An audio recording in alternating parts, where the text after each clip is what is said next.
as a guy, I can understand why a guy would want to do that because it's almost like it's like an interview, right? Then they're like, Yeah, you have to- they're anxious. Then they're like, okay, I need to impress. What this are your girl. I need to strengths? say, what are your List out- strengths? List out 10 strengths. Where do you see yourself in 5 years? You know. So, What is your weakness? None. yeah. Zero. Weakness. I'm a perfectionist. You know, some nonsense like that, right? So.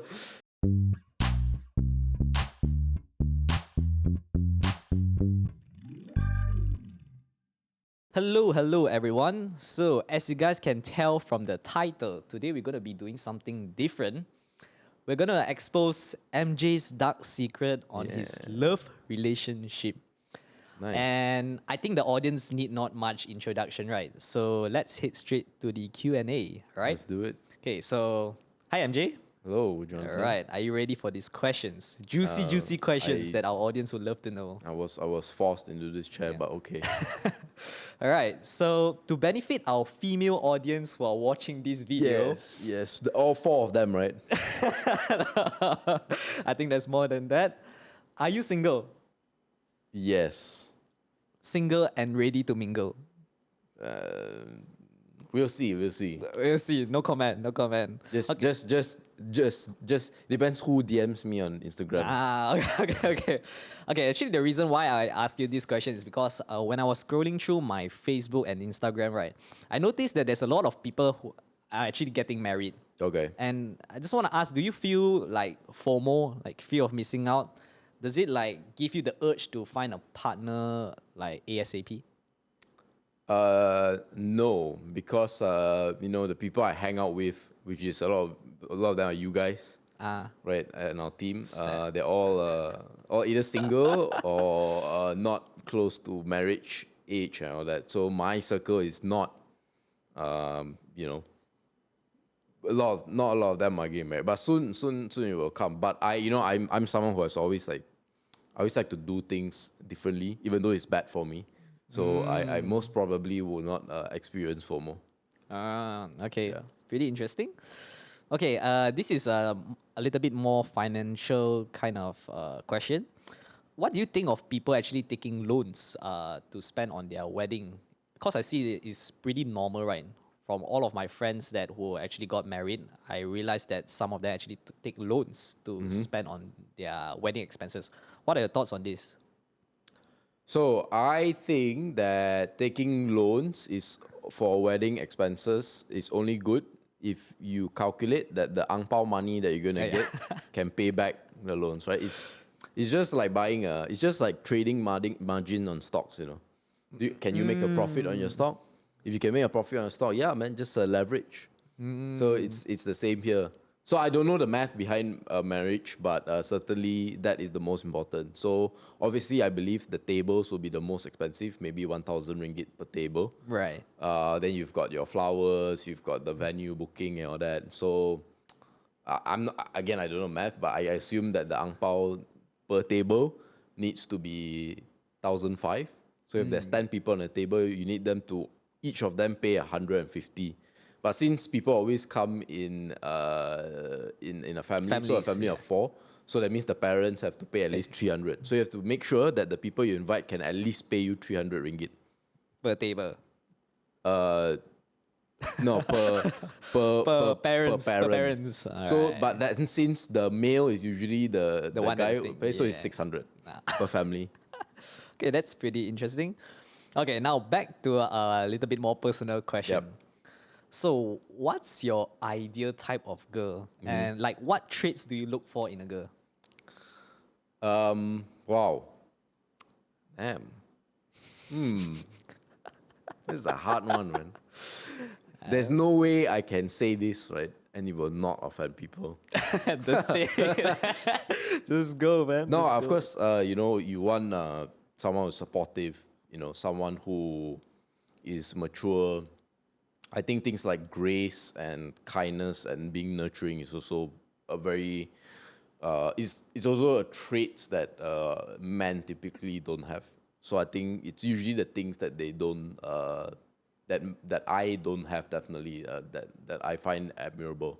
But one thing I would share is that I think is becoming a lot more popular is that, I go on dates and all that, and a lot of women like to talk about their jobs and the careers that they have and the businesses that they're starting, and all of them are like really, really awesome. But you have to realize that, you know, if you go on a date, not just with me, I mean with guys, and you start saying things like that in hopes of either impressing the guy or like this is a very big deal to you, just remember when you do something like that, you're not attracting a partner. Chances are you're attracting a business partner. Right. So Oh, what that I'm trying to actually say makes is that sense. actually for most guys, we do not value, let's say, how good you are in your career. For women, how good you are in your career or how much money you are making as like an attractive factor. However, men might care if perhaps the woman is earning a little bit more, but that's for a different reason. Right. That's more for like ego and all that. But we don't get excited about you because of your how high up you are in Right. your career or how much money you make. Actually, that's one of my follow-up question, which Yep. is, if a lady makes more money than men, Yes. what do you think about this? It's like, It's all about the context. You see what happens if you like a girl and the girl likes you, who is, for example, the founder of Canva, right. right? She's a beautiful lady. I think she just hit 30 or she's still in her 20s, late 20s, something like that. And you go on a date with her, right? You're probably never going to be as rich as her. Yeah. But that doesn't mean that that doesn't mean that it's bad, right? Because it's all about the context. So if you are working hard and as a guy and you're always like trying to improve yourself, trying to find ways to earn more money, and you're really, you know, developing yourself, and maybe you earn, you know, 10,000 ringgit a month or 5,000 ringgit a month, let's say. Then you meet a girl who perhaps she had rich parents and she managed to go to you know, prestigious university. Then she has contacts through her parents and she's a lawyer earning 12,000, 13,000, let's say. In those contexts, I think it's fine for me, right? Because I'm trying my best to earn that 5,000. Now, what if she's earning that amount, but I'm only earning 1,000, 1,500, 2,000, and I'm bumming around and all that? Then I think it's right for me to say, no, I need to try to close that gap. Because some women are really good at their job. So, and you know, you Would may it be be a like different an development. ego problem? If let's say, like, because guys usually want to be the one, Yeah. the breadwinner of the family, Yep, like correct. they want to pay for everything, right?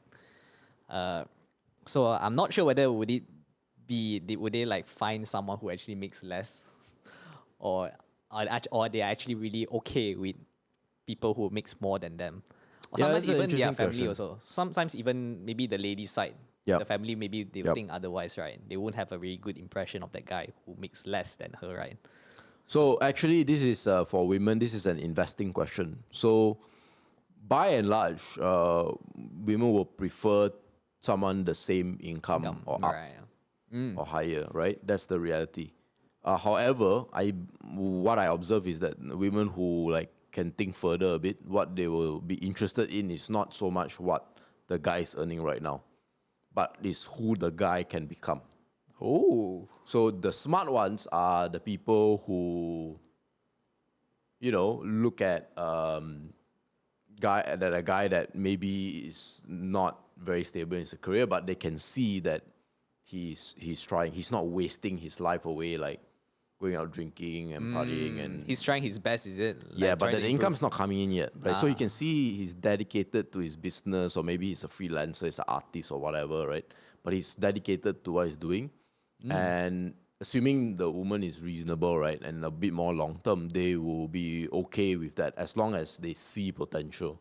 But I think where they start moving away is when they don't see the potential there, Right. and then they will bail, which I think makes sense, and Yeah. they should bail, right? Yep. Makes a lot of Yeah. sense.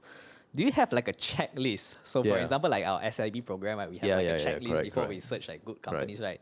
So do you have like a checklist in like when you're looking for a girl before committing into a relationship? Preferably, you know, within 40 kilometers of where I stay, you know. Right. It's like, for example, like, do you, like, let's say you go on a date on the Yeah, first date, yeah. let's say you like her, second Yeah. date, do you straight away confess to her? Or do you still like go for more like outings So I'm gonna share before? with you like a little trick, right? Like what I've come to realize is that um, women prefer guys when their feelings are unclear. Oh, Yeah, they love it. They love the puzzle, right? It's so, it's a puzzle for them to solve. It's a jigsaw for them to solve.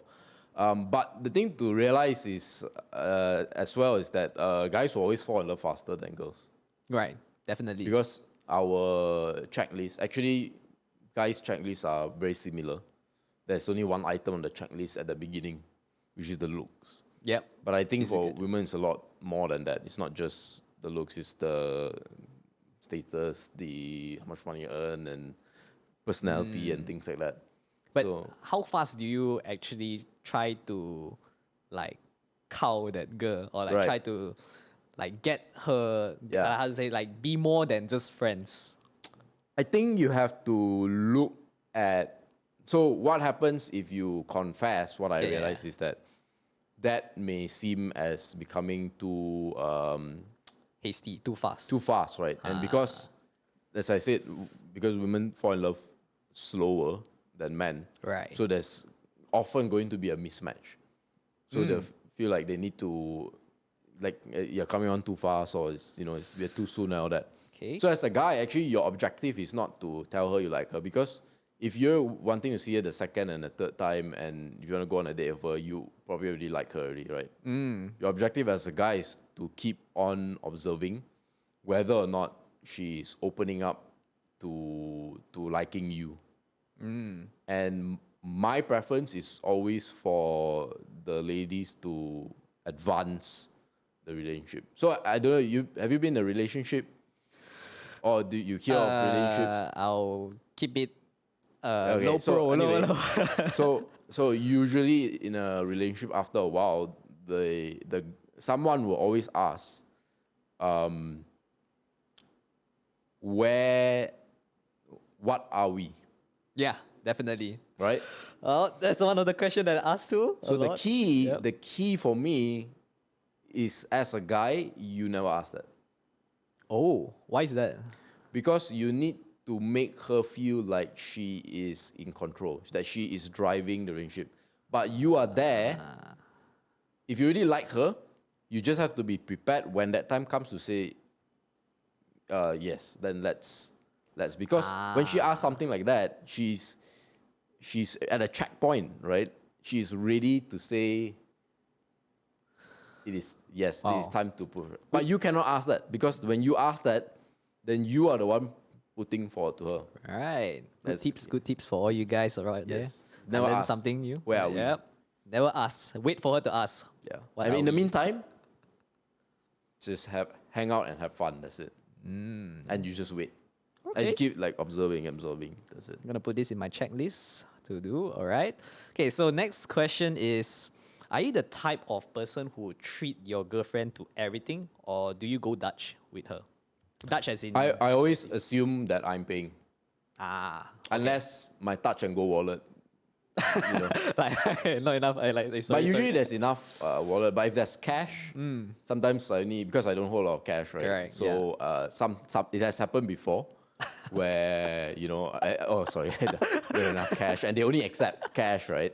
But there was once, like and it was a bad date lah. So but there was once she didn't really want to come on the date, but I just told her, okay, look, if you change your mind, let me know. And then in the end, she decided to come. I don't know why. Okay. But then we met on the date, and then it was a terrible date and all that. And I had to go all the way to Publica, which is very far away from where I stay. Ah, And then I think we had a drink. So I knew it was a bad date. So when it's a bad date, I drink water, so that the cost of my investment is lower in that right. date, right? Oh, that's smart. Yep. Right. So another pro tip, right? Always, unless you know the girl's into you, Yeah. if you have to sense, is it 50-50? Right. If it's 50-50, or if it's you feel like maybe she doesn't even really like you, but she has agreed to come on, never do dinners, Right. Yeah, because that makes dinner sense. is a big investment.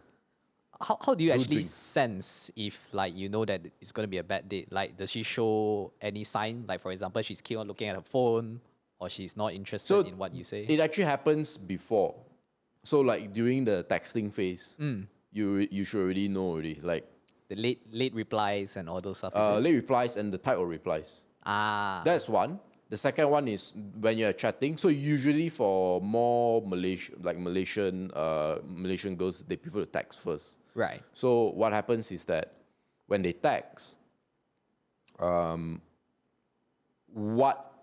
So I said just now the response time, and also what kind of do they ask about you? That's one. So these are like little hints, right, to see whether they attract. So if none of that happens, but she agreed to a date, then you know it's a 50, like attraction level is 5 and below. 1 out of 10, 5 and below, for sure. So in those cases, you don't want to be buying a dinner because it could go terribly, right? It's a Right. it's a high risk stock, right? You don't want to put so much money into that. The risk to reward ratio. So you is want too to high. you want to just do drinks or things like that where it's cheaper, or at best dessert, right? So actually, coming back to that, right? Can I say that that is your biggest turn off about a girl, or is there something else? I wouldn't say it's a turn off, but I think that is true for not just girls, but anyone in general. So what is your, let's say, when you meet this girl, right? The first impression is that you don't like it, you Yeah. don't like her. So what would be that reason why you dislike about her, like the turn offs of a girl? So at the beginning, because they usually don't share their problems and all that. So actually, one of my biggest turn-offs is if, when you meet her and all that. But this is more like after you get in a relationship, is when they're just complaining all the time. Ah, So it's always, I have a problem here, here, and then the conversation is just about her work or her family or whatever. Right. It's something bad, right? right. But when you meet them the first time, one is of course like that bad date I told you about, which is that she doesn't really respond. She's Correct. not responsive and all that. Then it's like why bother coming on the date, right? Like just say no. Correct, Just save me correct. the time, right? But the problem, But actually to your question, for me, a big turn on is when they expect to be treated like a queen, or to be, the term is boss babe, right? They call it. yeah, No. yeah. Okay, not that. Ah, yeah, going down. Sure. So, Yeah. so that bad date, right? Yeah. So what happened was that I wanted to pay my credit card. Okay. And then they said that no credit card, cash only. Then I'm like, why? I want to pay with my credit card. I actually had the cash. Oh, That bad day, I actually had the cash, but I want to pay with my credit card. But then she was like, no, it's fine, I'll pay for it. So it was fantastic because Oh. it was a bad date and she subsidized it. So fantastic. Okay. Then okay. Salvage. Yep. The salvage. Okay. So, so what was your biggest takeaway? You learned from your past relationship with Yeah. all the girls. Like, what do you learn from dating, like meeting different girls? Yeah.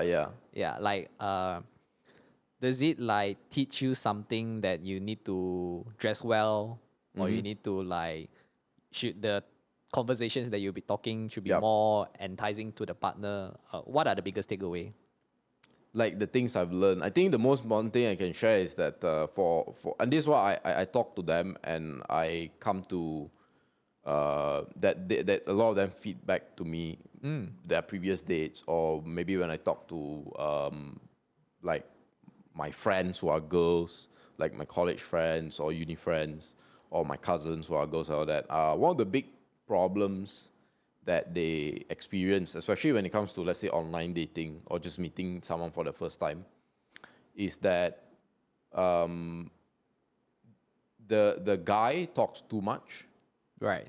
So they talk a lot because they want to impress them, like say how much Correct. money I make, what I do, who I know, what else, the company I work at, how many What car I countries drive. I've traveled Yeah, to, yeah, yeah. car I drive and all that. And as a guy, I can understand why a guy would want to do that, because it's almost like it's like an interview, right? Then they're like, Yeah, you have to- they're anxious. Then they're like, okay, I need to impress. What this are your girl. I need to strengths? say, what are your List out- strengths? List out 10 Where do strengths. you see yourself in 5 years? What is your weakness? None. Yeah, Zero. weakness. I'm a perfectionist. Some nonsense like that, right? So they will hop on, and then they will start telling them about themselves, and what that comes off to a girl is that it's very narcissistic, and it's all about the guy. And so what you want to do, I think, as a guy is to remember that the conversation should be at least 50-50, meaning if you do 50% of talking, she does 50% of the talking. But preferably try to go 30-70, meaning she does 70% of the talking. So you are the one asking a lot of the questions. Right. So there's two reasons why you do that. And it has to do with information. The first is the more questions you ask and get them to talk, the more information you have about her. Right. So you know what like one thing I like to ask is like, what is her relationship with her father like? Oh, Because the father is the first man in her life. correct. And so if you're about to become another one, then you can roughly guess what her relationship is like with her man. So then you are next in line. Okay. And then of course after that you can move on to the exes, however many they have. Then you can tell, right? So if all the experiences were bad, then you are next, right? So I mean that's for another discussion. So you learn like what they like. You ask them about what vacations they like. Then now I know it's really popular to ask about love languages, right? I don't know. Yeah, they ask like, what's your love language? Is it quality time? Is it physical touch? Is it acts of service? Whatever. So you're collecting information for your next date, or you're collecting information for topics that you might discuss through text. Maybe collecting information for the next conversation you're about to have as you're having the conversation. So that's one thing that is very important. But the second thing is because you are doing less talking, what ends up happening is that she knows very little about you. Yeah.